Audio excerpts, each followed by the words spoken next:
We are live! It is Empire State of Baseball on this Monday, February the 12th, 2024. This is episode number 73, airing on Twitch, X, YouTube, and as always, powered by StreamYard.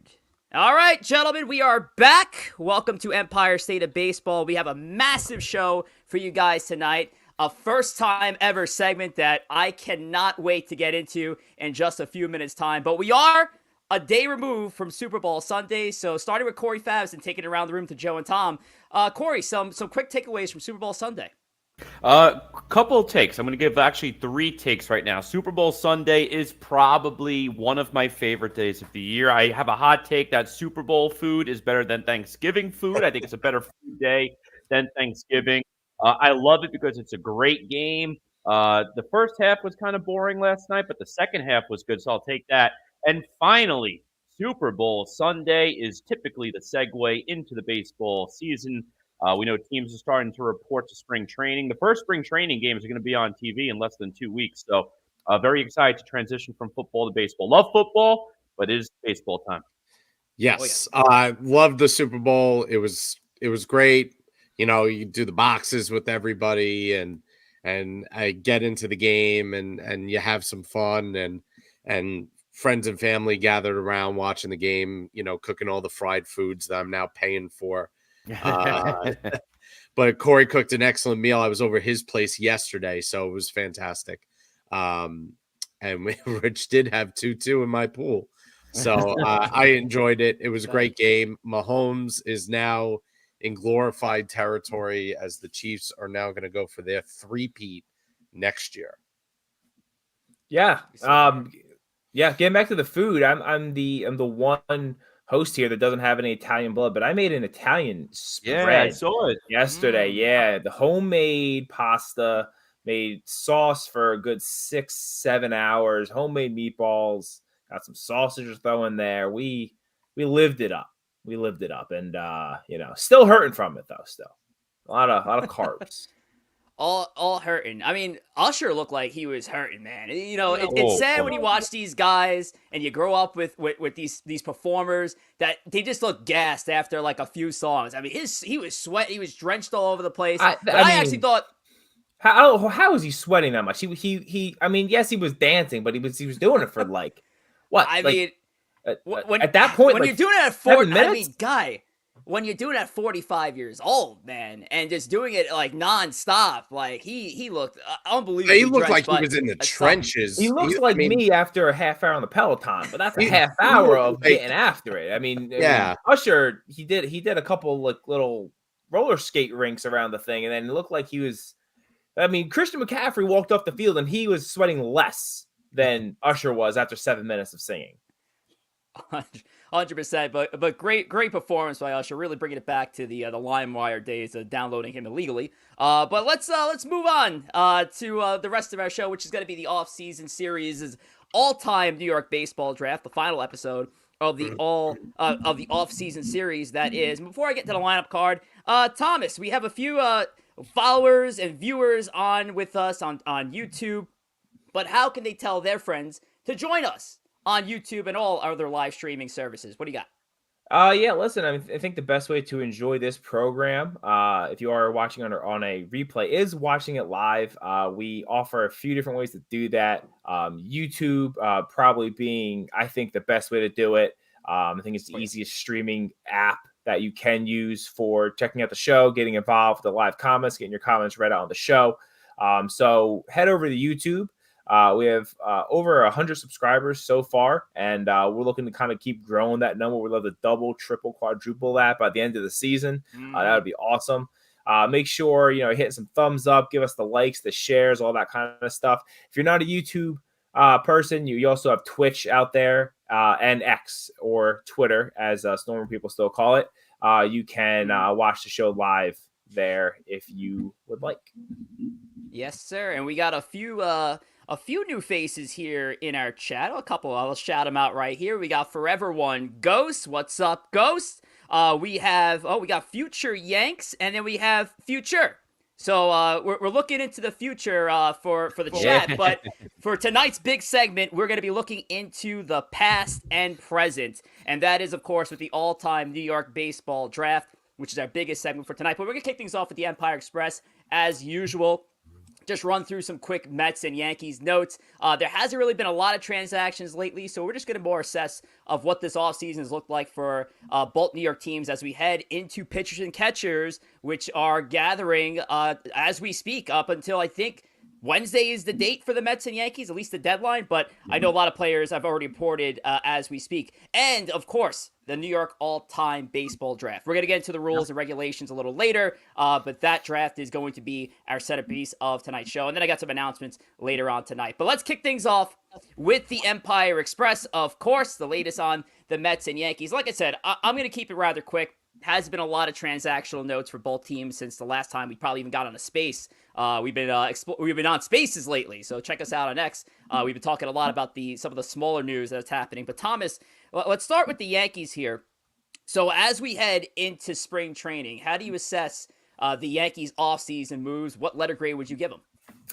I'd give him an A-. I mean, getting Juan Soto is a huge get. Probably the best left-handed hitter in the league. Adding him to, even though he might be playing right field, essentially, it's filling up. He could be playing left as well, and the Yankees left fielders were the worst in the league last year. So I think that's a huge get. They also added, Verdugo. They got Grisham in there. Added a little bit to the bullpen. Would have liked to have seen them get another quality starter. I guess that's still potential out there, depending on what some of the prices of these guys go. I think at the very least, if you're not going to get a Snell, which I don't think they're going to, or a Montgomery, maybe another kind of veteran arm, I think what I would like to see in the mix. Other than that, I think an A- is a good grade for them. I think I could agree with you. I think if you're in that B plus A minus range, I think you have the right grade. Again, Juan Soto was the foundational move. You landed a superstar player that knocked off a lot of needs that this team needed. They literally could have done this in multiple moves, and in one move, they got their on-base guy, they got their slugger, they got their lefty, they got their corner outfielder. So right there was the foundational setup. Of course, it's been a pretty slow offseason since. Marcus Stroman was the biggest move pitching-wise. At this point, the Yankees are closing in on the 297 threshold. And unless it's a move that's worth it, probably not worth it going over 297 at this rate. I don't even think the remaining free agents might even be worth that sort of move for the Yanks. So again, I think it's an A- offseason. They solved a lot of the issues they had. Yes, you could get a better pitcher in there. You have 3/5 year rotation that missed chunks of 2023, but for what they needed offensively, they solved. So we'll flip it over to the Mets side of the house. Like I said, we're trying to keep this quick. So Joe, on the Mets end, how do you assess the offseason? Yeah, so Stearns actually had a press conference today, just kind of, giving an opening to the start of spring, kind of heads up to the fan base. Basically touched on a few key notes for them, kind of gave an interesting sort of vote of confidence that he thinks it's basically Beatty's job to lose at third base. Updates on Marte and Diaz being healthy. David Peterson working his way back, should be on track for early to midsummer. So nothing out of the ordinary from the Mets camp. They did say they would go with a 6-man rotation. As far as an overall offseason grade, I'd probably go C-. There's no player and on-field acquisition that I think is significant enough for the Mets to make a difference this year. But the fact that they went out and got Stearns raises it from a D level performance to about a C- level performance. David Stearns is the key. He is the future to this team. He is the way that they are going to build. They're going to build around him as much as any player. So his fingerprints are going to be on this team going forward, and that's the guy. So if he brings you a championship in 3 to 5 years, you're going to look back on this offseason and say, we nailed this offseason. If he doesn't bring you a championship, then you're going to have to wonder what the next move is. But with that's their biggest acquisition was David Stearns. Yeah, no, I'm pretty much with Joe in the C range. I'll actually go ahead and I'm going to give a C plus, just because I like the general direction. New regime.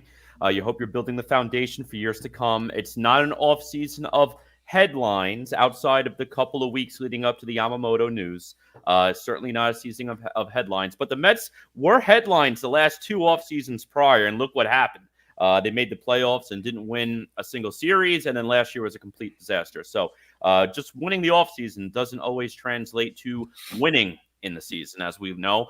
In terms of the moves they made, listen, this year was mainly about average depth and just building average depth throughout the system, in addition to giving the young kids a chance. So that's why you're going to see Beatty, third base is his job to lose. Vientos at DH, again, it's probably his job to lose. Could they go out and bring in a JD Martinez? Could they get a Jorge Soler? Especially if these guys end up only doing 1-year deals? It's possible. I'm not opposed to it. But at the same time, I'm kind of excited to see what Vientos has to offer in a full season as the DH, filling in at third and first when needed. Because he came up last year and they screwed him around. He barely played. He'd get an at-bat here or there, pinch hitting in a ball game. I'm curious to see if his minor league and spring training numbers do translate. If not, you move on. And next season is the offseason to move on. It's a lot more deep in terms of high-level talent next offseason. Next offseason, the Mets will have a lot more payroll flexibility, so I'm happy about that. The only thing I'm really disappointed of is two things. One, I don't like the pitching staff on this team. I mean, the bullpen is average. It's not bad. It's not good. It's an average pen. The rotation's probably the worst Mets rotation in about 15 seasons. So not happy about that. And even more so, I wish they got this Alonso extension wrapped up. The fact that even Stern said today it's probably going to next offseason. Yeah. Not happy. I feel confident that they'll get something done and they'll match an offer if he wants to stay here. But I'm just a little upset that it's going this long because they should have did it last offseason, but it is what it is. Told you, doesn't want to be there. I was gonna been saying it for years. I don't think he does. Well, I mean, I don't think. All right, so we'll take it from there. So Corey did a great job the other night on Wednesday's Space, actually talking about Pete Alonso, and actually I think Ghost too was part of that conversation. So Joe, I know you weren't on our Wednesday Space, so I kind of wanted to get your feeler on it. You think this? Corey mentioned last season should have been the offseason, but in an offseason where it was a strategically light one for the Mets, wouldn't you think this would have been the offseason that Pete Alonso could have been extended? Yeah, I mean, this comes down to Pete Alonso thinks he's worth more than the Mets do. I mean, the Mets are probably looking at the Freeman and Goldschmidt and deals for first basemans, Olsen deal that was just done, and saying that you are somewhere in the middle of this. Those players certainly have a case that each one is better than Alonso on their best day. At worst, they're about the same of where Alonso is. They're better defensive players than Alonso, even though Alonso probably has more power than them. The fact of the matter is, Alonso probably wants something in the neighborhood of $250 million, whatever it is. And first basemen in the free agent market don't go for that. So the Mets are going to take this approach. They're going to say to Pete, go out, bring me back the contract from the team that says they're going to pay you $250 million, and I'll match it. That's what they're going to say. And if you want to be here, which I think Alonso generally wants to be here, he's never said anything to the contrary. But I think the Mets are going to play this much like Brandon Nimmo last year. They're going to let him go out in free agency. They're going to see what the market value says for him. And then the Mets are going to up it by $1. And I think that's the approach they're going to have with Alonso. If Alonso goes out there and finds that nobody's going to offer him 7 years at $230 million, which is probably around what he's asking for, and he's going to have to go back and say, okay, the Mets were probably right. I was probably around 7 years, $180 million. He'll be a Met. The Mets are going to be willing to pay what the market is on him. I just don't think – I think there's a disconnect of what Alonso believes his market is and what the Mets believe his market is. And at the end of the day, that's fine. I mean, Judge didn't sign an extension. It doesn't mean Judge didn't want to be a Yankee. It's just the way it works out. Yeah. So the funny part is I just got this note as Joe was talking about Pete Alonso from the AP. Alonso likely to test free agency. This is from Bleacher Report. This notification just popped off my headline. I'm not diving into it. I don't have the time. Mets unlikely to agree to long-term deal with Pete after this season. And that's according to the AP. So look how timely that is. All righty. Yeah. So Look at we're gonna me. That was from Look me, at you. actually. That was you. I put that You're story the out. ghost writer. I mean, Yeah. we have a ghost in the chat, but you're the ghost writer of AP for the Mets. I didn't know that. Good I mean, stuff. listen, I said it, Congrats. and it's news. So Excellent. Pay All right, attention, everyone. so we're at the mark where it's time. Like I said, we were going to keep it quick. The Empire Express was a bullet train today. All right, so Instagram. Corey Favs is the master of the Instagram reels that you guys have enjoyed over the last 2 years.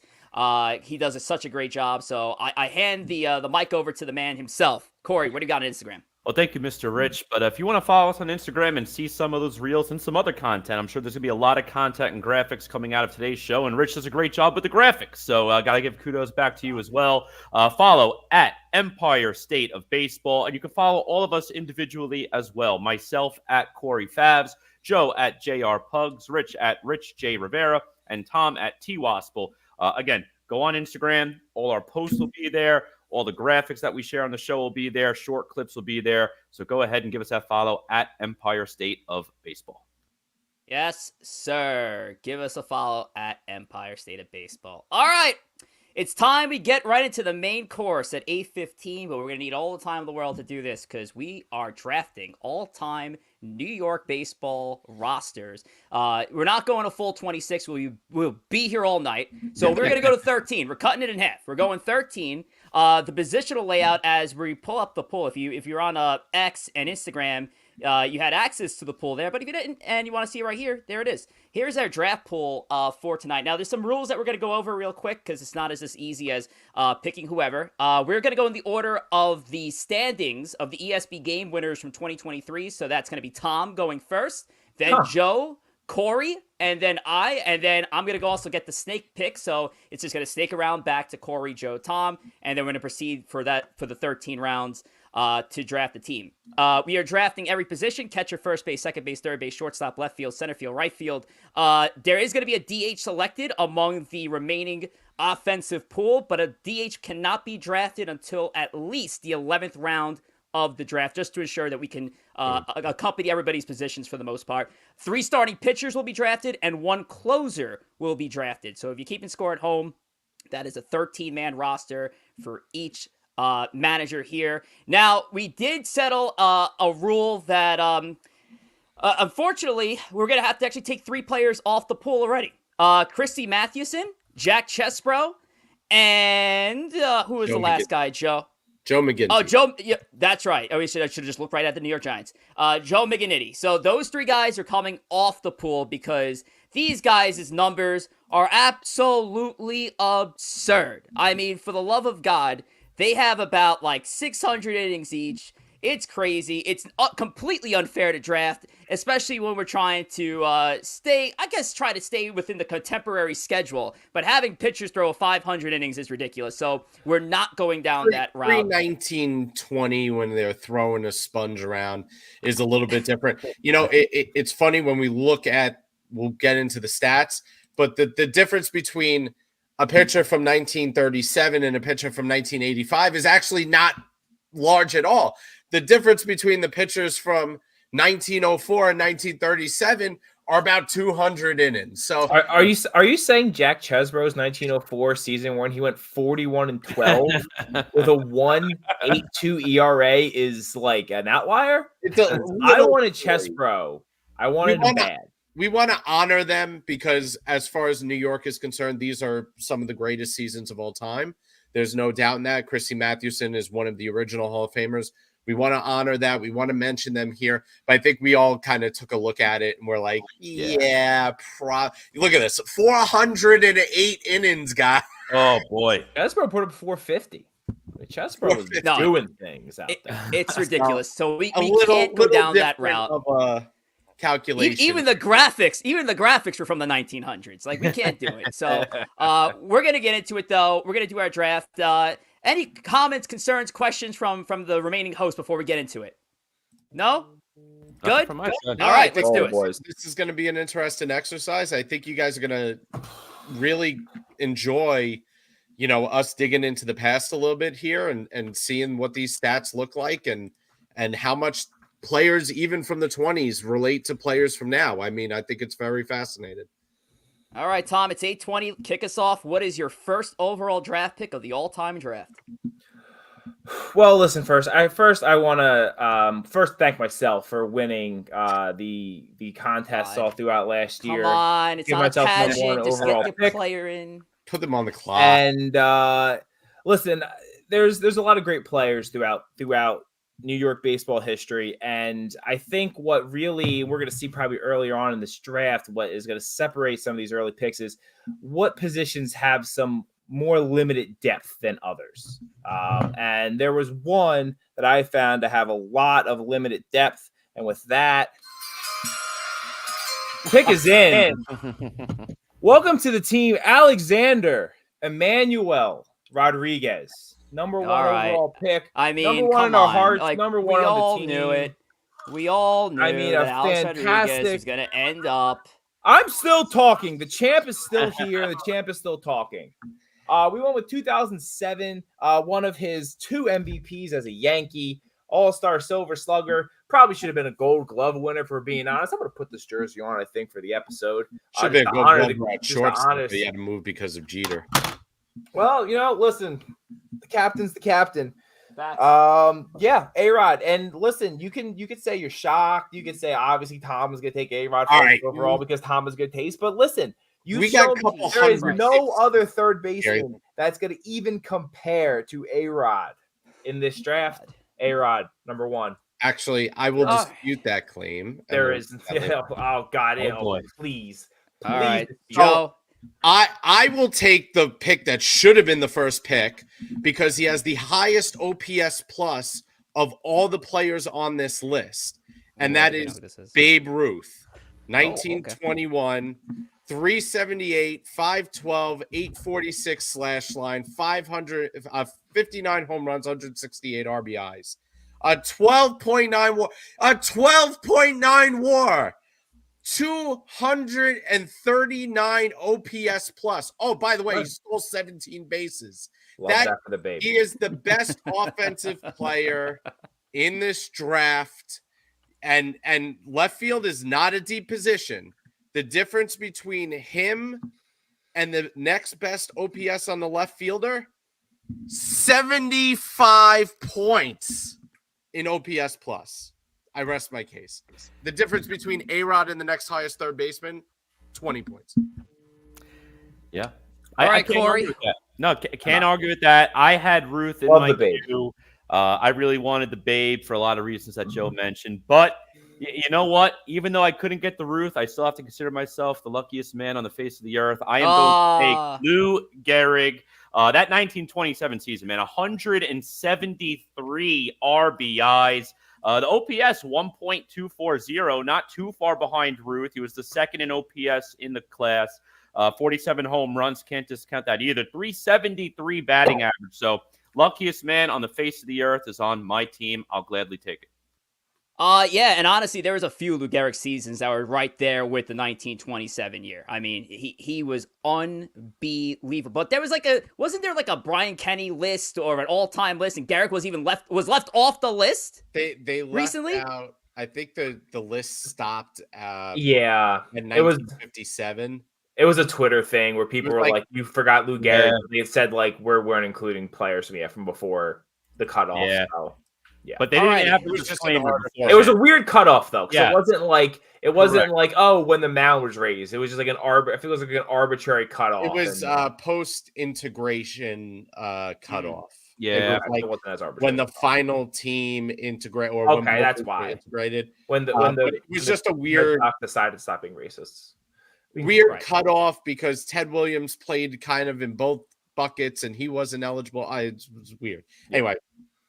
Rich. Okay, so there's a couple of routes I can go here, but you know what? I'm going to take the first pitcher, and I'm dipping into the other team with this one. I'm going Dwight Gooden. Ooh. Doc Gooden's going to be my first overall pick, and this is arguably the greatest New York season by a pitcher ever. His 1985 was ridiculous. NL Cy Young, a 1.538 ERA, 24-4 with a 12.2 WAR as a starting pitcher. I'm going Dwight. Yeah. Going Doc Gooden here with the first of my 2 picks here, because obviously I have the swing pick. So Gooden's going to go right there. So Let's see. What route can we go down? You know what? While we're at it, let's go with a guy who's going to be representing a team that hasn't been drafted yet here. We're going with the Brooklyn Dodgers, and I'm going second base, and I'm going with Jackie Robinson here. Jackie Robinson, and you guys are going to see when we're going through the course of this draft how second base is an elite position in history for New York teams. But Jackie Robinson, for me, NL MVP, 342 average, 37 stolen bases. I'm not sure if I'm going to be able to land a leadoff hitter at any point in this draft, so I'm going to secure that now with Jackie Robinson at the top of the order and Doc Gooden at the top of the rotation. Corey Fast. Nice. A lot of different ways I could go, and there's definitely a couple of players here that I thought might have been gone, and I'm debating two. And for reasons that were mentioned multiple times tonight, I'm going to go with the pick that's at the weaker position. And forget, in addition to the people's choice, there's a little bit of a roto element to this. So I am going to go with a roto legend in Ricky Henderson, left field for my team. Get those steals, get those runs, top of the order bat, probably the best in history to do it. So I will gladly take Mr. Ricky Henderson, who played for both New York teams, better with the Yankees, of course. We'll gladly take him at the top. Hate that, Corey. I had him queued up. I was That's ready. a good pick. I was ready to. That's a great pick. There. Ricky Henderson, 1985. All righty. Joe. I feel like I have to go with a pitcher, and I'm crossed between the two, which is almost blasphemous. But I'm gonna go Jacob deGrom, 2018, 1.70 ERA, 0.912 WHIP, which is the lowest WHIP in New York history in the live ball era, 269 strikeouts. I mean, one of the great seasons, 2.18 ERA plus. I mean, it just doesn't get much better than that. Even Tom Seaver is just shy of that mark. So I'm gonna go Jacob deGrom with my first pitcher pick. All right, Tom, you got two picks back to back. I do. I think I know one of them. I'm thinking I felt very good about getting Ricky. So it's giving me a little, I got to think here. We'll start with the first one. So it looks like we're getting to be a little bit of a run on pitchers. And I'm gonna take a guy who had he's taking a guy. Arguably the best best starting season in New York baseball history. I'm going to take 1978 Ron Guidry, 25-3, a 1.74 ERA, 248 strikeouts, ERA plus of 2.08. I'm not saying that Ron Guidry is Tom Seaver, who will go later in this draft. I'm not saying but in 1978, Ron Guidry was as good of a pitcher that you could ask for. Cy Young, World Series champs. Give me the Gator and give me him. All right. Leading my Tom staff. go with another Yankee here. I feel like there's not going to be a lot of Mets on Tom's team. It's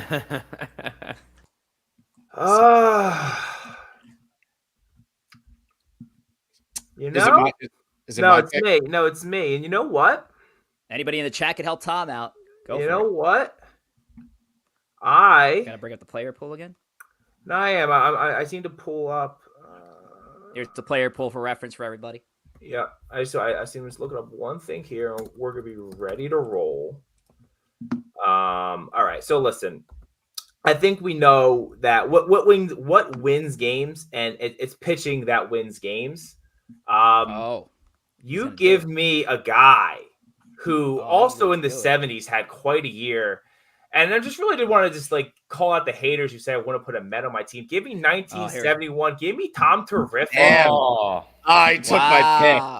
Look at the starting staff of Team Waspel here. Gator and Seaver back to back. Damn. We're not gonna get scored on. A-Rod's gonna hit a home run a game. We've already won the pennant. So Tom out here with one of the best pitching stats of the 70s. Run on pitchers, boys. Better start drafting them. Dang. All right, Joe, how do you respond tonight? Seaver was on the queue. Where are we going here? Yeah, Seaver was on the queue. I think there's a drop off after. I mean, those are clearly the 4 best starting seasons. Yeah. Absolutely. 1,000%. And we still have some Cy Youngs left, including Cole and R.A. Dickey, but there's a steep drop off after that in terms of pitching. So I got to go outside of the pitching. I have to now put the pressure on, and I have to take from another weak position. I have to take, and I hate to say it, I got to take the captain, Derek Jeter. Oh, that was not the captain I was thinking you were taking.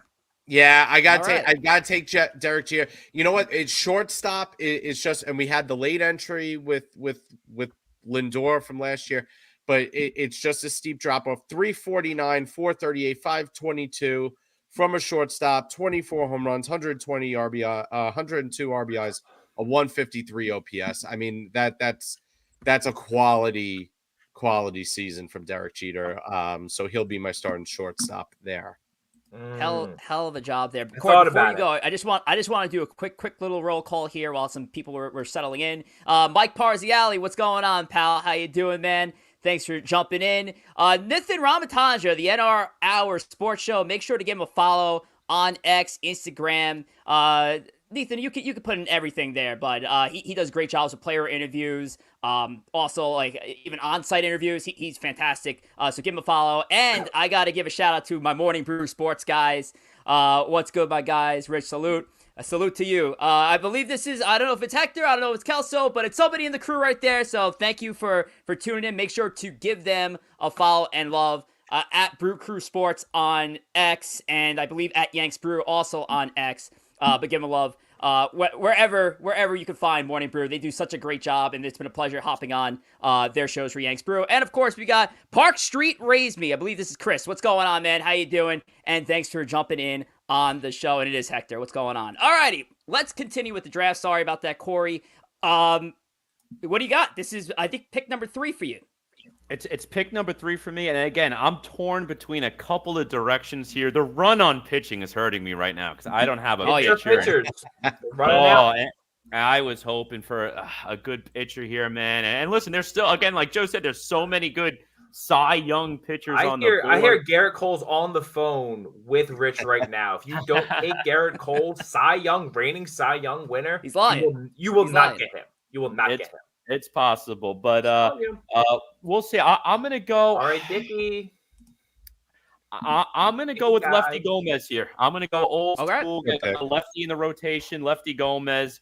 I mean, listen, he had a couple of great seasons, couple of multiple over 20 wins. So I'll take him in the 30s there. I got a nice 30s vibe going on. Lefty Gomez, little Lou Gehrig. So, Rich, I think the year is wrong on that. It's 1937, just in case. Oh yeah, you are absolutely right. It is 1937. Fire the production guy. I just don't want. Only created 75 of these and messed up on maybe one. Okay, Lefty Gomez, 1937. No, good call. 1937 is Lefty Gomez. I don't know what we copied, but those stats I believe are correct. So, especially those 25 complete games. My God.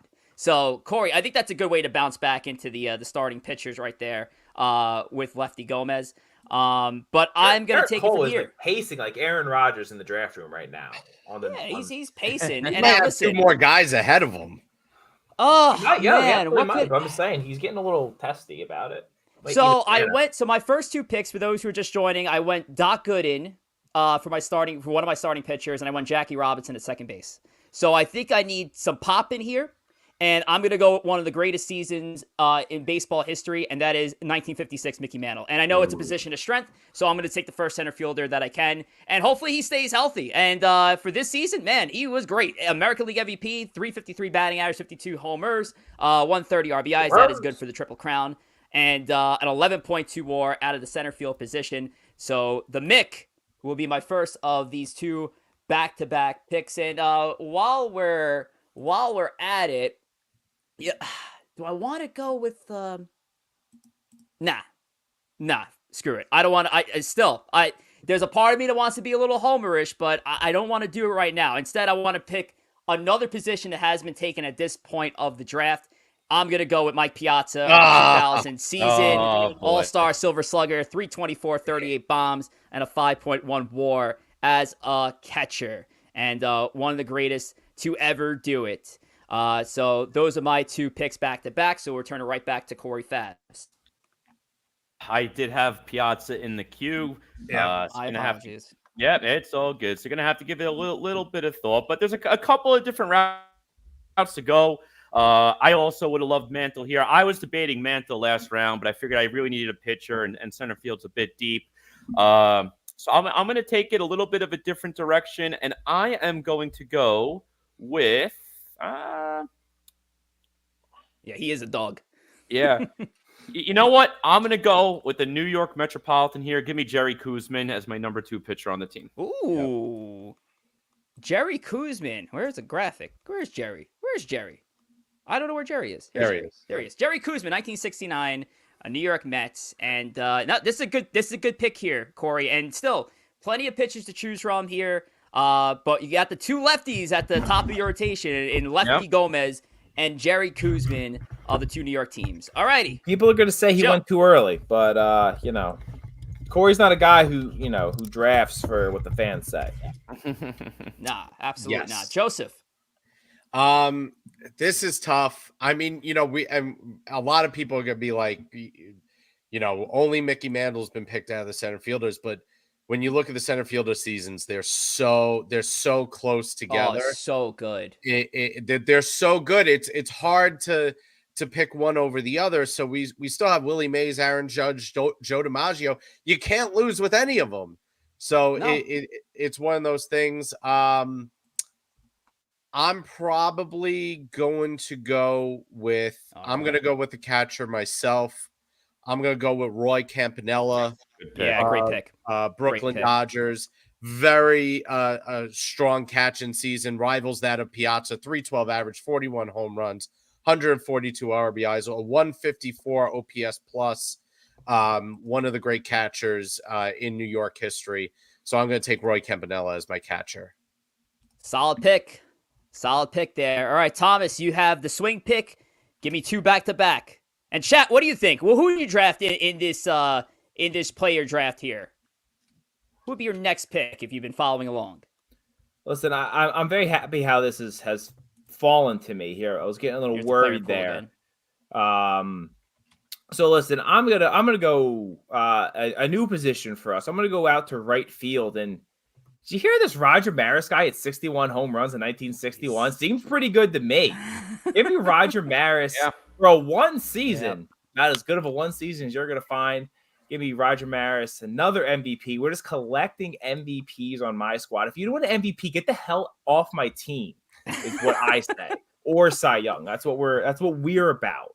We're about. Isn't it kind of amazing? It took all the way till now to draft a right fielder in New York. You would have thought, like by now, a right fielder would be off the board. I was shocked. And then another, I guess, Joe kind of alluded to it. The year we're using for Judge was 22, and he mostly played center field that year, so he's not considered a right fielder for the purposes of this draft. So yeah, Roger Maris. Hello, 61 ding dongs. How you doing? And second stuff, I think I'm going to go to a position again. I'm looking for value here. I'm looking for a position that I don't think has maybe the greatest depth out there. There's another season I really like, but give me Donnie Baseball at first base, 1986. Again, if you don't want an MVP, get the hell off my team.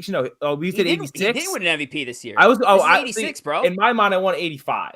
85 won MVP. But here's the thing. I chose the specific Mattingly for this year only because it is a better overall season than his MVP year in 1985. And if it wasn't for an amazing Roger Clemens season in 86, he would have won back-to-back MVPs. And honestly, probably would have contested more for Hall of Fame if he won that back-to-back MVP in 86. But this is his best season overall.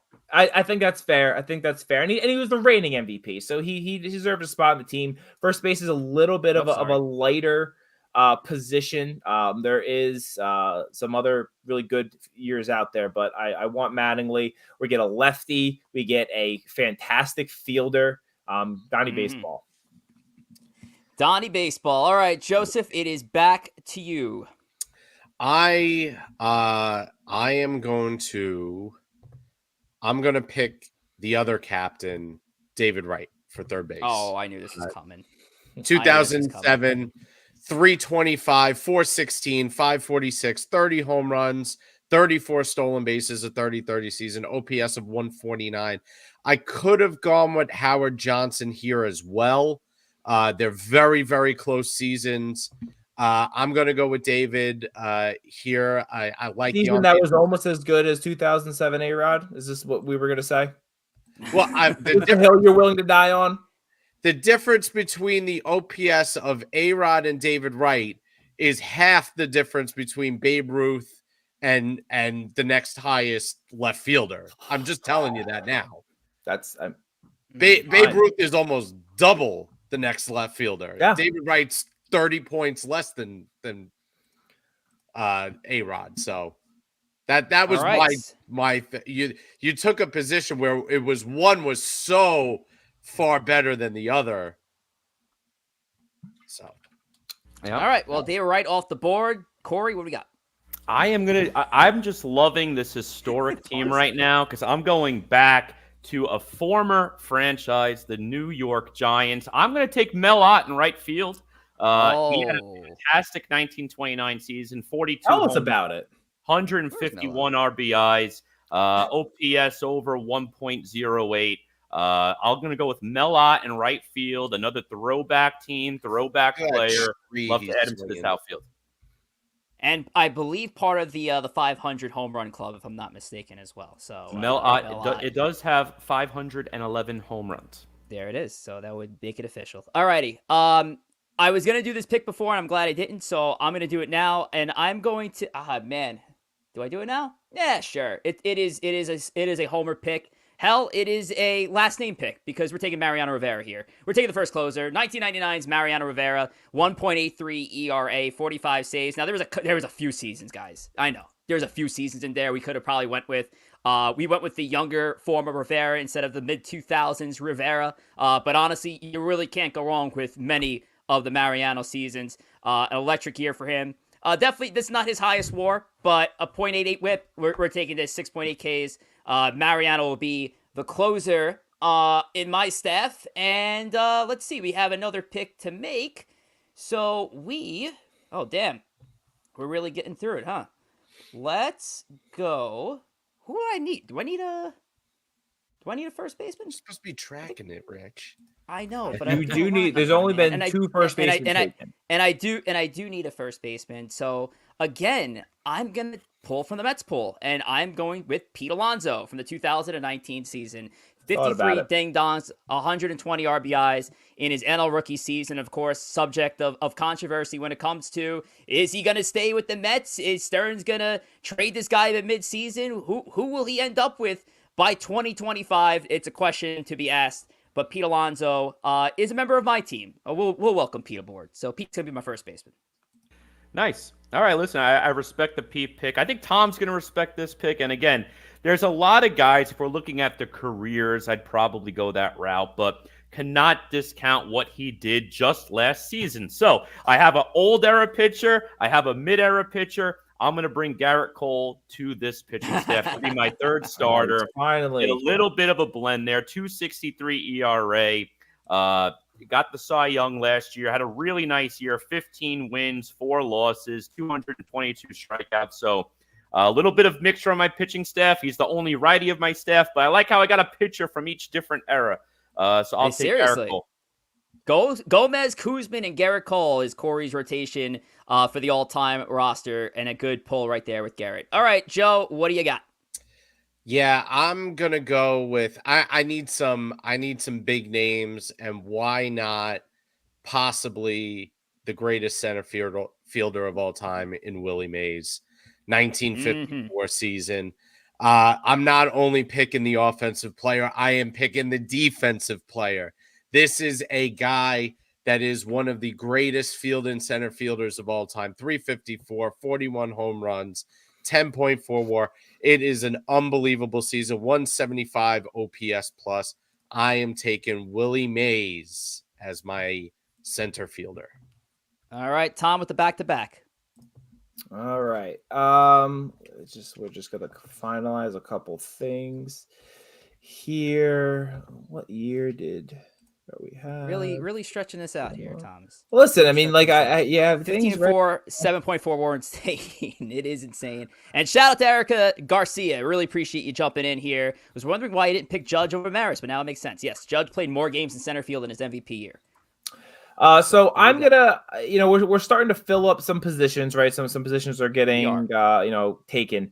I'm gonna go to the catcher position, and I'm gonna take a man named Lawrence, better known as Yogi. Give me Yogi Berra in 1954. Again, if you don't want MVP, get off my team. I don't want you. You're a loser. If you don't Mattingly didn't win an MVP. We just went through this last round. He was the reigning MVP. He was the reigning MVP. He was robbed. Clemens, steroid taker, probably was taking him back then. Known steroid cheater. I don't have steroid cheaters on my team. Something. You have A-Rod. When was he ever suspended for taking steroids? It was your first pick. Did you forget? Show me the positive test. That's why I will say to you. I'll show you the suspensions. Show me the positive test. Show me the positive test, and I'll believe it. If not, that's A-Rod. For God's sake. Listen, clean guys on my team, only clean guys, guys above board. So yeah, I want Yogi. I want Yogi on my team as my catcher. And man, after that, let's see, what do we need? You know what I think I might do? We'll just upset people. I'm gonna go to the closer position, and I'm gonna take someone who had a real boo-boo knee last year. But before that, the trumpets were sounded in Queens for this man. Give me Edwin Diaz as my closer. Oh, yeah. About as good of a closing season as you could have hoped for. So dominant. It was the best closer that year. Joe didn't believe so. He was a Class A guy. We all knew that. But yeah, give me Edwin Diaz as my closer. Hot take. This is the best year a closer's ever had in New York. Wow. I'm not crap on my pick. Mariano, because Mariano did this every single year. Rich, 17.1 strikeouts per 9. It's 17.1. 17.1. It's ridiculous. That's insane. It's ridiculous. 118 Ks in 62 innings. Tom took 2 more Mets than I thought he would. So I'm upset because I was going to take Edwin myself. Joseph. Let's see here. I could leave a couple guys for you guys to whittle it down. Oh, I appreciate that. I am going to go with another right fielder because I know somebody's right fielder. And I am going to put the other Babe Herman, along with Babe not that Ruth. One. That wasn't the one. Babe Herman.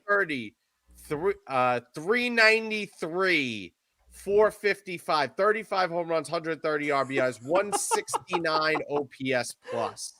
Oh, my God. I am going with Babe Herman to join Babe Ruth in the middle of my order. With Willie in there. So you got a Willie, Babe, and Babe for Mr. Joe. Good stuff. All right. I like that. 2 Babes. All right, Corey, what do we got? Let's see here. There's so many good players at a few positions that I still think are very deep. And there's also, at least with catcher, I'm the only one who hasn't picked a catcher. So it doesn't pay for me to even bother at that position until the very end. So I am going to...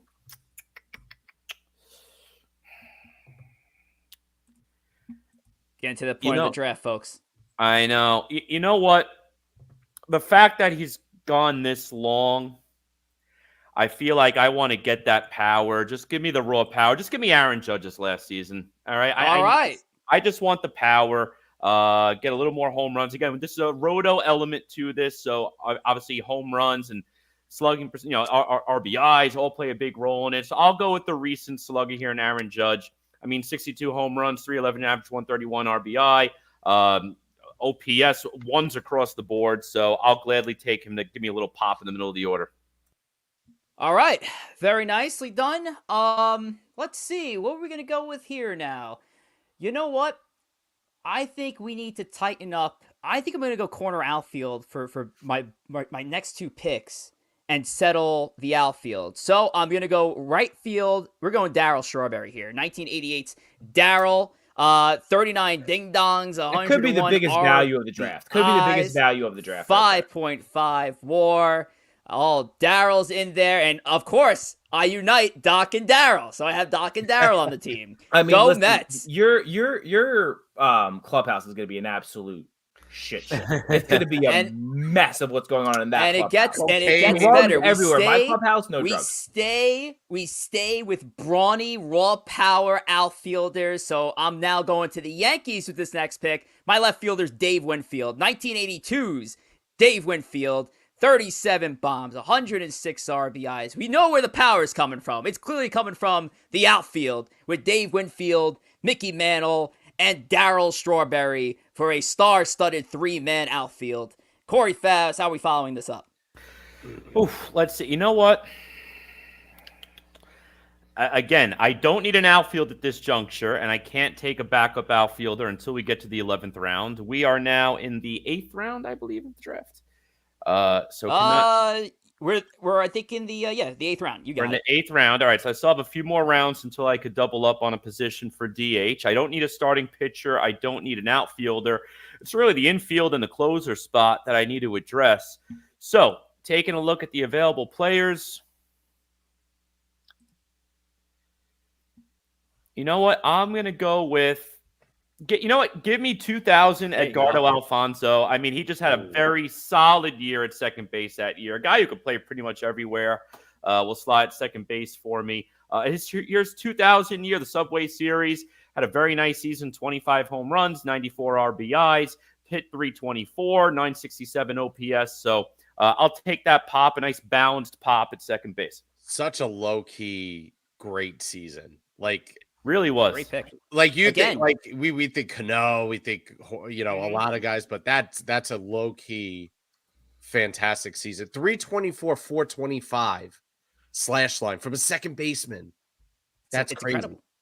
So I want to make this quick note before Joe jumps in to make his pick, and that was a great pick, Corey. Again, second base is a lit position all time. But after I just picked Darryl Strawberry, Nathan just dropped this in the chat. We're doing an event with Darryl Strawberry at the Woodbridge Brewing Company on Sunday, March the 3rd. So if you guys are available, you can contact me. Oh, I can also set that up too. I have the connection with the Woodbridge Brewing Company, but I can also talk to Nathan as well and work this out. So if you guys are interested to meet Darryl Strawberry at the Woodbridge Brewing Company, message us and I'll get Nathan's contact over to you and he can hammer out all the details. So thanks for that, Nathan. Alrighty.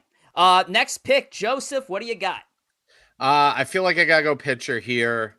I've been crossed between a couple, but when I actually boil it down to the numbers, this guy probably had the best remaining pitching season, and I'm gonna take 2012 R.A. Dickey.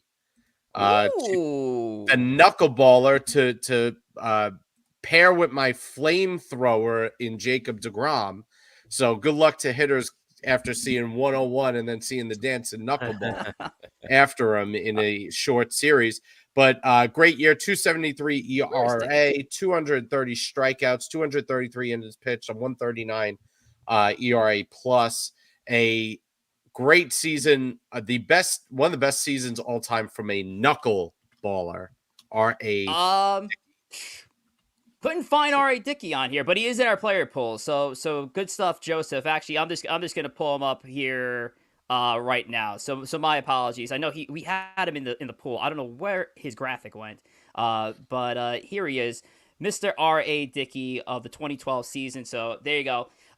Great pick there, Joseph. And R.A. Dickey right after this. I mean, talk about taking advantage. Shipped to Toronto in the deal that brought back Travis d'Arnaud, Noah Syndergaard. So they took advantage because Dickey was not the same pitcher since. He was a good pick there. So there you go. Thomas, you have back-to-back picks. I do. And I think one thing we haven't really mentioned in the draft, and if we have, I say forgive me, but I don't really care. We're not just trying to draft the best players, right? We're trying to put field a team, put a batting order together. And with that in mind, I'm looking to add some speed. I'm looking to add some guys to get on base, top of the lineup, or one of these guys may be hitting ninth also. So we'll start at second base, and you give me a 2002 Alfonso Soriano. Again, for a second baseman, if you want to look up some numbers that Soriano put up in 2002, these are big boy. These are right fielder, first baseman kind of hitting numbers. Yep. And also, by the way, let's just also steal 41 bags. A huge area, led the league in runs and hits. So give me Soriano. And then, I think as a surprise, a guy I want leading off, and actually I have a little bit of a contention with how Rich chose the year here. I'm going to take Jose Reyes to play shortstop. I would rather his batting title year. I know 2006 is also a very good year, but you give me the batting title. If you give me 2006, it's also fine. I'm getting 60. I'm getting 64 stolen bases. So frankly, either way is good by me. But I think I have now some dynamic speed on my team. I got a bona fide leadoff hitter. Corey, you took Ricky Henderson. You have the best leadoff hitter you could have. But I think Ricky Henderson is about as good from who is left. After Ricky. So there's my picks. Yeah, I mean, I was in between obviously those 2 years, 2006 and his batting title year. I think here he had better WAR, more stolen bases, a better OPS. Outliers that I think either way is fine, but I think I was looking for the pure leadoff guy. That's why I think I maybe would rather the average there. But we're good. We're good. You don't have to change. All right, Joseph, back to you for I think this is round number 9. Yeah, and I'm down to 2 positions. Positionally, I need 1 pitcher, 1 closer spot as well. And second base obviously is a fascinating position. I am going to go with Rogers Hornsby.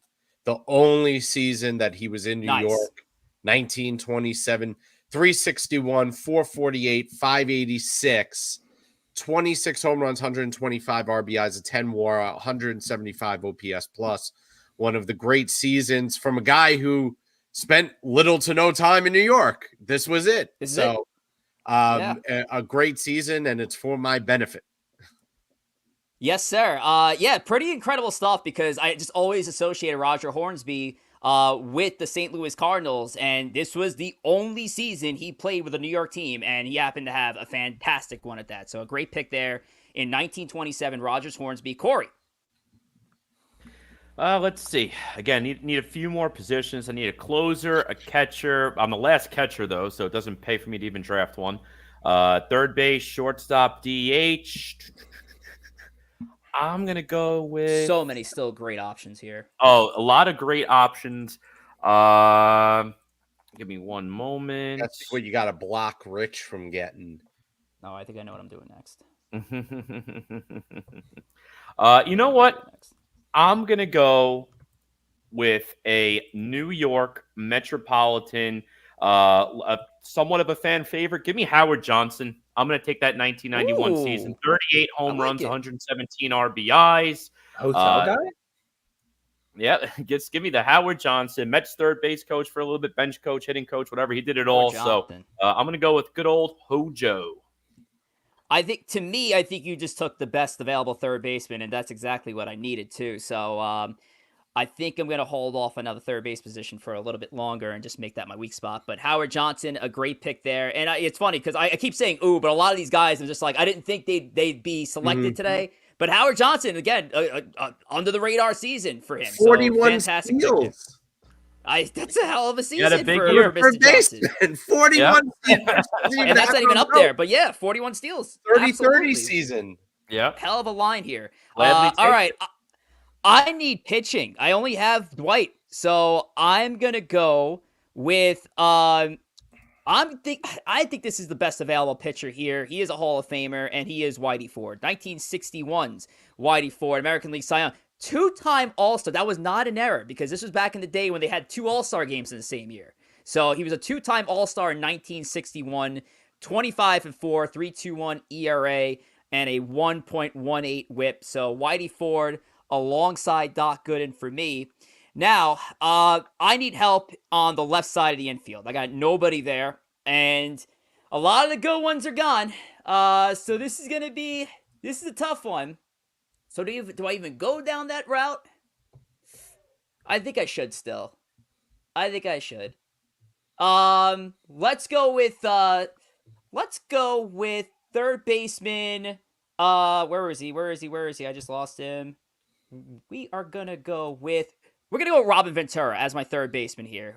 Specifically, I think this is 1999 Robin Ventura, and it is a 301 batting average, 32 bombs, 120 RBIs. Was this the season that he hit the Grand Slam single? Was it 99? The Grand Slam single? The Grand Slam, the Grand Slam single, yes. So I believe it was, I think it was either 99 or 2000, but Ventura, in a very light position at third base, is going to be my third baseman here. So, Corey Fabs, what do you got next? Let's see. Again, I got one more round, and we all have one more round until we could open up the DH spot. So, just looking at the positions got left, I'm debating too. The question is, which route would I prefer for my team? You know what? Since the power will be a bit light at the catcher spot for me, you know what? I'll take him. I'll take Francisco Lindor. Last season, solid season for a shortstop. Very inconsistent, though. I'm not a big fan of the inconsistency. I do want more consistent throughout the season. But listen, 270 average. He did get it up, so I'll give him that. 26 home runs, 107 RBIs. Last season for Lindor was very strange because for the first couple of months of the season, it was a rough year. I don't know what happened. And then he was red hot in the second half. So if he can get that to be consistent throughout, I'll gladly take it. Good defender, rounds out my infield pretty nicely there. So I'll go with Francisco Lindor, the modern pick.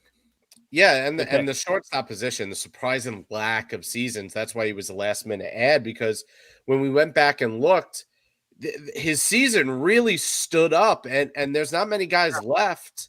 You know, Rich was obviously going to pick one more, and you're going to see Lindor's had a better season, arguably, than all three of the ones that are left. So we kind of had to add him. So that brings it to me.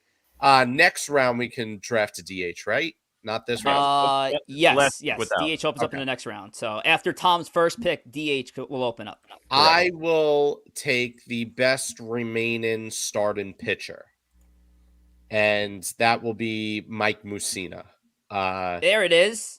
2001, 3.15 ERA, workhorse starter for me. 214 strikeouts. Just a good compliment to what I have in DeGrom and R.A. Dickey.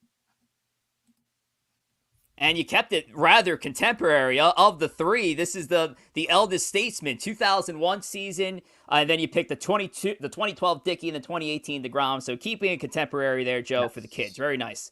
All right, Thomas, you have back-to-back picks. Now, after this first pick you make here, DH opens up. So you can take anybody left on the offensive side as your DH. So what do you got for your first of back-to-back picks?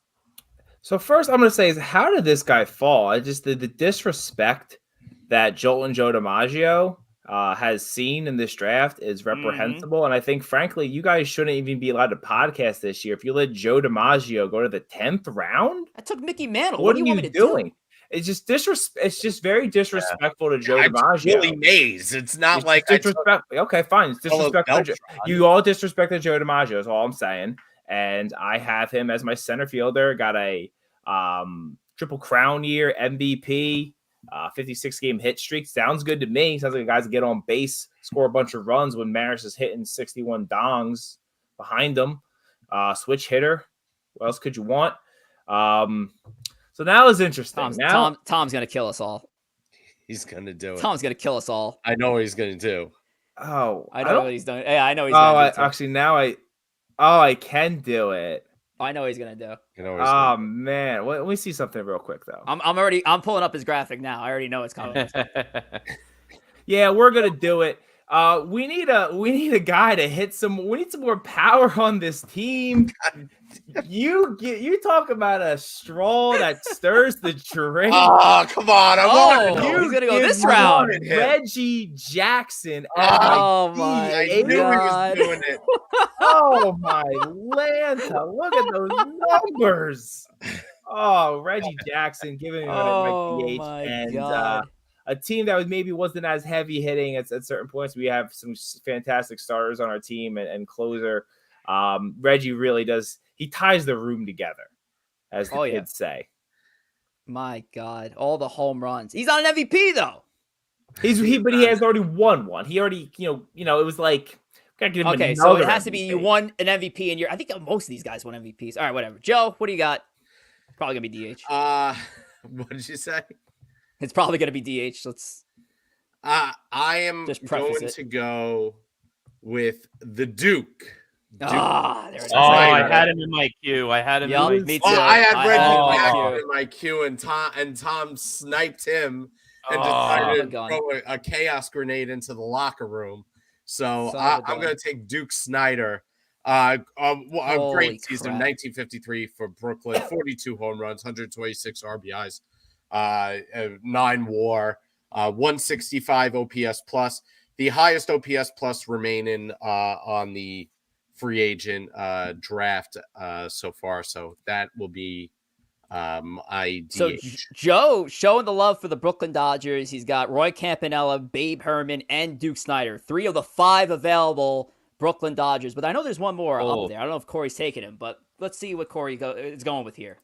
Yeah, I'm going to go to the DH spot as well now. I figured that. The last few picks back to back, all guys had queued up, ready to go. But you know what? I'm going to go center field, and I'm actually going to make this guy my center fielder and make Judge the DH because I just want Judge to hit. I want him healthy. I want him hitting. So give me his Gold Glove season with the Mets, Carlos Beltran, 2006. Again, 40 home run guy, 116 RBIs, OPS 982. This is another guy who'll give me some steals. I know only 18 that year. That was around the time when Beltran's steal numbers started to go down. He used to be a 20 steal guy, had 41 back with the Royals early in his career. So, but still give me 18 steals. I'll take it, and some pops. So, Gold Glove center fielder, switch hitter. I'll take it for my lineup. Oh, all righty. I get the pretty much the runt of the litter when it comes to the DH. You know what? I might. What are we looking at here? Do we need? I feel like we need like more lefties on this team. I feel like it's very righty heavy, and I think it is. It is very righty heavy. So you know what? We're gonna go with a contemporary pick here for my DH.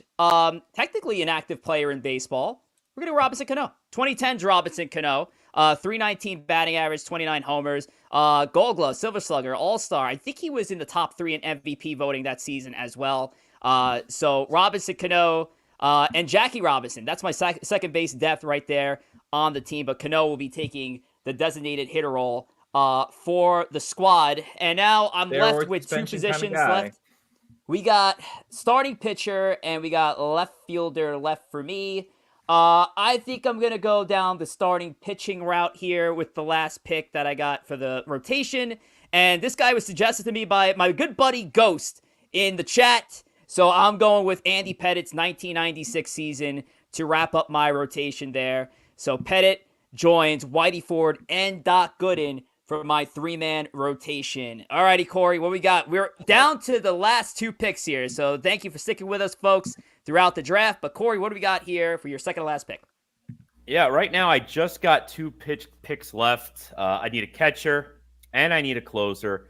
A few different routes I can go here. I know Familia had a great year. I mean, you got a Hall of Famer in Goose Gossage. Tug McGraw had a solid season in 1972. You know what? I'm going to go with the Hall of Famer. Why not? Give me Goose Gossage. I'll take him there as my closer. It was between him and Tug. I'm going to give it to Goose just because of the save count for rotisserie. Familia, granted, had more saves in 2015, but I don't want to disrespect Rich and Tug by going with Familia because his second half of career did not live up to the first half hype. So give me the Goose. All right, Goose Gossage. Joe, second to last pick. All right. I need first baseman still. I am the last You first need a first baseman, yeah. Yes, and I am going with somebody that was a last minute ad. I know Met fans might get on me for not picking Keith. I'm going with John Olerud. Oh, good pick. And when you guys see the numbers of this season, it's incredible. 354, 447, and a 551 slash line. I mean, OPS plus of 163. He only had 22 home runs, but what an unbelievable season. That 447 on base percentage, I'll take that any day. John Olerud as my first baseman. Thomas, this is it. Last two picks, and we'll take a look at the rosters. So you're missing a starting pitcher and a left fielder, if I'm not mistaken. So what are we going with? I am. So we're going to go with left field first. We're going to address that. We're going to go with a Met legend, a 69 Met legend. We're going to go with Cleon Jones to play left field. One-time All-Star, but you know what? It's the year that I have him on my team. Very solid year for the young man. I think he really can add a lot to the squad. And then my final pick, starting pitcher, I'm going with Mr. CC Sabathia. And very specifically, I kept him for the last pick because he's going to be told he was the last pitcher picked. And CC Sabathia is a pitcher that no one wants to deal with. I get a lefty in my rotation. I get an experienced podcaster. How many podcasters are on your guys' teams? 0. Listen, I'm getting that. Give me CC, a pissed off, angry, salty CC. Oh man! All right, so CC wraps up Tom's rotation of that's Joe. Gidge receiver and Sabathia. So Joe, you're wrapping up your pitching staff with a closer. Yes, I am, and I do not like my options. Familia might have the best season remaining, but just for the fact that it's Jerry Familia, I thought the same thing. I cannot pick Jerry. I thought the same thing. I cannot pick him in good conscience.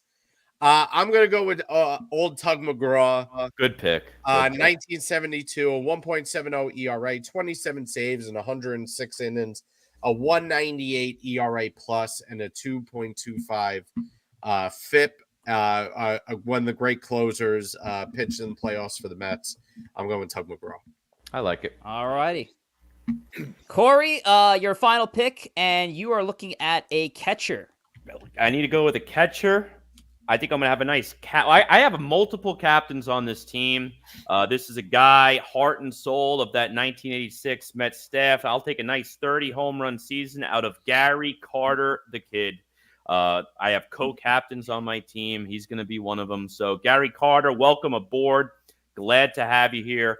I obviously never saw you play because you played in the 80s and I was born in the 90s. But it was, Met legend, Hall of Famer. So glad to have you on the team. All right, so my final pick is a shortstop. I have 3 options to choose from, but you know what? I have Jackie on the team, and I need Jackie to have his guy right up the middle with him. So I'm going to go with Pee Wee Reese as my shortstop to wrap up this draft. And at 1949's Pee Wee Reese, 279, 26 stolen bases, a 7.4 WAR at the shortstop position, and Pee Wee Reese will round this thing up, and that's it.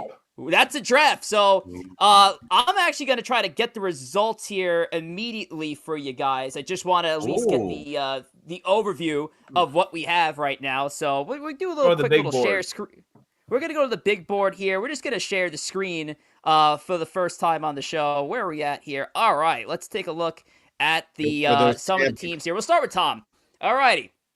Tom, you got Guidry, Seaver, CC, Edwin Diaz, Yogi Berra, Don Mattingly, Alfonso Soriano, Alex Rodriguez, Jose Reyes, Cleon Jones, Joe DiMaggio, Roger Maris, Reggie Jackson. Hell of a team here, Tom. What were your thoughts on your picks here? Listen, I have the best starting staff in this whole league. So basically, people aren't going to score. And also, we have Edwin Diaz. Joe says best closing season, in New York history. So that seems pretty good to me. we have a nice balance. We got some guys that get on base. We got a little bit of speed. We got some power. We're not a team of just sluggers like some of these other teams people have drafted. We're ready to win. We're here. And again, CC he is so angry right now that he is going to bring so much fire to the mound that I hear Joe's guys are already peeing themselves.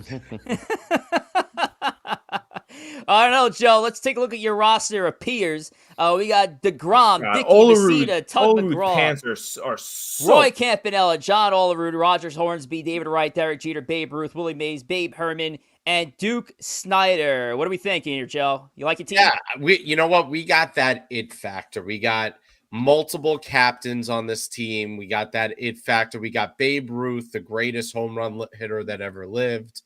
Willie Mays, that Gold Glove out there. We got two great offensive seasons in Herman and Snyder. I mean, Herman already is going to feel ostracized, feeling that he's like the second Babe. They're going to be fighting who's Babe. Hey, Babe, can you get me a drink? Oh, which Babe? It's gonna I already see the. It's gonna be fantastic. There's going to be so many issues in this locker room. We got DeGrom with one of the great pitching seasons of all times. The work. So we're set. We're good. And listen. Mike Messina is my game 3 starter. I'll take that over anybody's game 3. I'll take.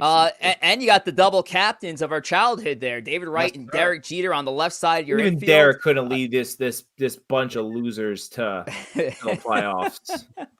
Well, I'm going to move on from the losers to the winners here. Corey Favs, Lefty Gomez, Jerry Kuzman, Garrett Cole. He's a 3-star. I'm sorry, Tom. That's a better 3-star than Messina. That 2023 Garrett Cole.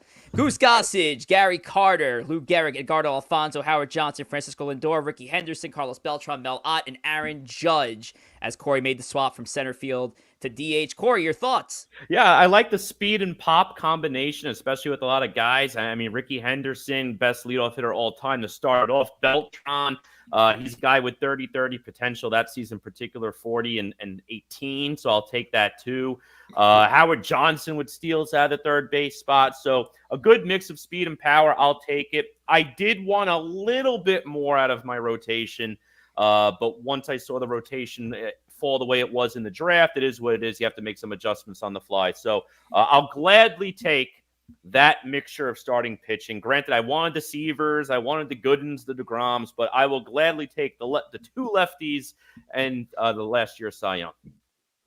Yeah, and I think I paid by striking gold early on positions of that have a lot of depth there. Like Mickey Mantle, center field. Maybe that wasn't the pick right there. Maybe we needed to go with a position that needed some help there. But we got some solid seasons. Again, Ventura not talked about as much. That Robinson Cano 2010 is a solid season. Yeah, Andy Pettitte, my 3-starter to complement Gooden and Ford. I'll take it. So many steroid users on this team. Hard to beat Piazza at the catcher spot. Hard to beat Jackie at second base. Hard to beat Mantle at center field, obviously. Hard to beat when half your team suspended for. I mean, you have Gooden and Strawberry with the drug issues. You got Pettitte has some steroid stuff. Yeah, we got some holistic players. We got some holistic players bringing it together. We got Mariano. Mariano's going to bring the squad together. Mariano's bringing the squad together here. Mariano, he wasn't even the best closer available. That roster. I mean, that roster. If the game's at 105. I think they're showing up at like 102, and like God only knows how many of them are soaked.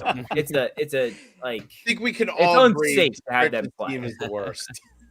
So, well, you know what? It's not up to Joe. It ain't up to Joe. It ain't up to Tom. It ain't up to Corey. It's up to you fans at home, because later on, either tonight, sometime during the week, we're going to put up all these rosters up for you for your enjoyment on our X and Instagram, and you can vote on it and tell us which roster was the best, who drafted the best between the 4 of us here on the show. But a great job by everybody. And for those who stuck around, thank you so much for sticking around for that big segment.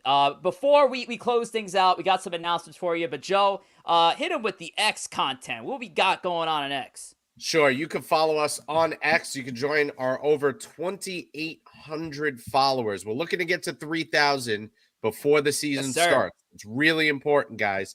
So you can sit there and follow us at ESB Podcast on X. You can follow our subsidiaries at ESB Mets and at ESB NYM and at ESB NYY, which will be extremely active come this season, because we're going to be tweeting directly from those accounts during those games. Those are very important to follow. You can also follow Corey at G Gory, myself at JR Pugs, Rich at Rich J Rivera, and Tom at T Waspel, all on X as well.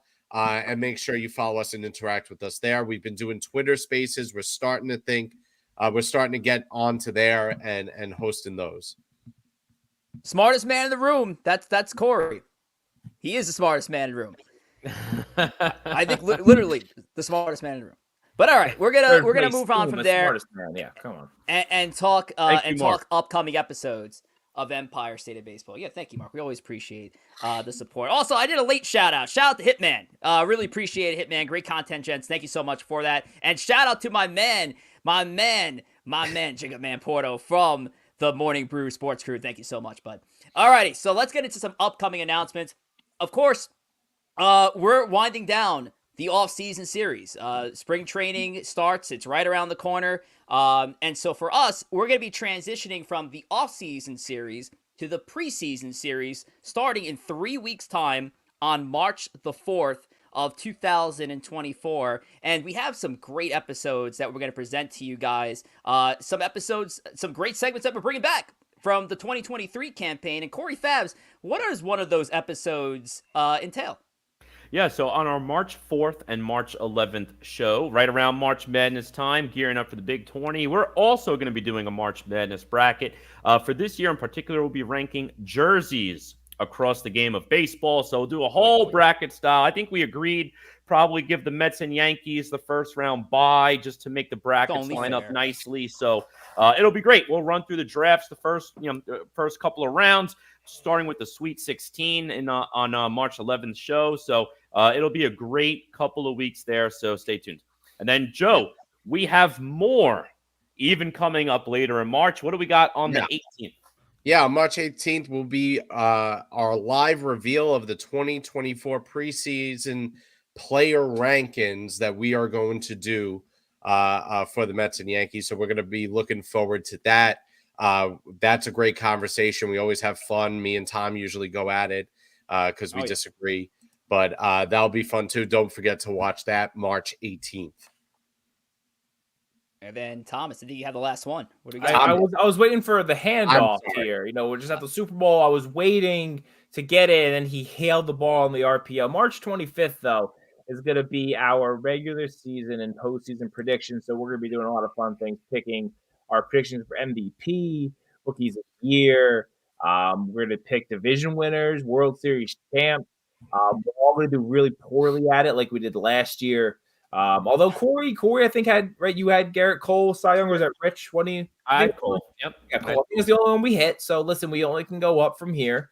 Yeah. So it'll be a lot of fun. We'll track at the end of the year, see who did the best. Yeah, only proving that Corey is the smartest man in the room. I mean, he chose Garrett Cole to Cy Young last year, so I'm intrigued on what his award selections are going to be for that March 25th episode. And all roads lead to Season 3's premiere, and that's going to be on Monday, April the 1st, 8 o'clock p.m. Eastern Time, as all of our episodes are. And we're hyping up opening day. We're bringing in the season. We're going to bring back a lot of our regular segments, but we'll get into a lot of those announcements as the weeks go on. But episode 78 is our Season 3 premiere, and that will be on Monday, April the 1st. No April Fool's Day joke, gentlemen. We will be there Monday, April the 1st here on YouTube, X, and Twitch. But let's go around the room for the thank you train. Wrap this thing up, starting with Thomas. Tom, what do you got for the faithful? I want to thank my team for, taking us to the promised land. Again, a team that doesn't have people who have positive steroid tests on their on the resumes. That's not the kind of guys. Where's his positive test? If you show me his positive test, I will retract my statement. He admitted it. I asked for a positive test. People admit to things all the time. Joe has admitted to some horrendous things in our private chat that I would never share on air, but they're not necessarily true. So I like to thank my team for being clean. I like to thank Tom for obviously taking an inferior player with the first overall pick and handing me the greatest offensive player of all time. So I really appreciate that, Tom. That was a hand delivered. Took another Yankee outfielder who had more home runs. So that you wrapped for me.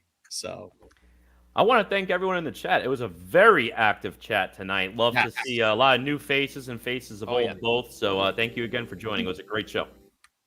Absolutely. And once again, guys, thank you so much. Thanks to every member of our chat. We saw you all. We saw all your comments. We really appreciate it. We want you back here in 3 weeks' time for our preseason series kickoff show. That's in 3 weeks' time here, Empire State of Baseball, for March Madness. I want to thank all my great co-hosts for all the great research they did today and for taking the time, a lot of time, to complete this baseball draft.